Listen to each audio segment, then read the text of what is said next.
used to put me in a standing frame to get me to stand up. They used to race down the corridor with me in the wheelchair and suddenly stop and see if I'd react or anything. They even took me swimming and let me go under the water one time.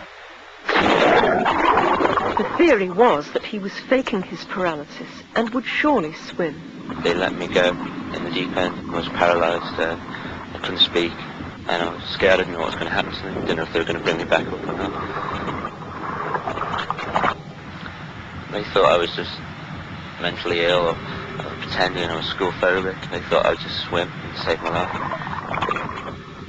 Michelle Golding is 18. When she was 10, she had chickenpox. But when the illness was over, she was left with a crippling fatigue.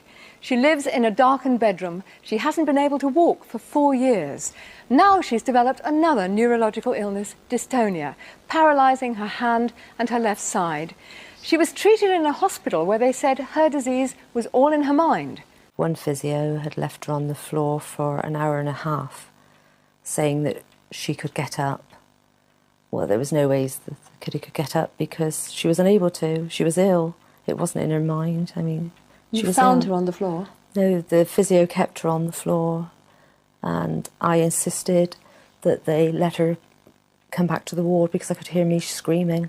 They put Michelle into the pool. It wasn't a full-size pool. It's like a sunken bath, and she sank to the bottom, and she had very, very long hair, and her hair was floating out around her. Her eyes were wide open, the bubbles were coming out of her mouth. And they told us that she would come up. But I could see she was stressed. There was no ways that kiddie was going to float because she swam like a fish beforehand. And I told them that if they didn't get her up, I would. So I went to step in and they lifted her up. So she was underwater? She was underwater. I know time, it seems forever, but she was under there for quite a while.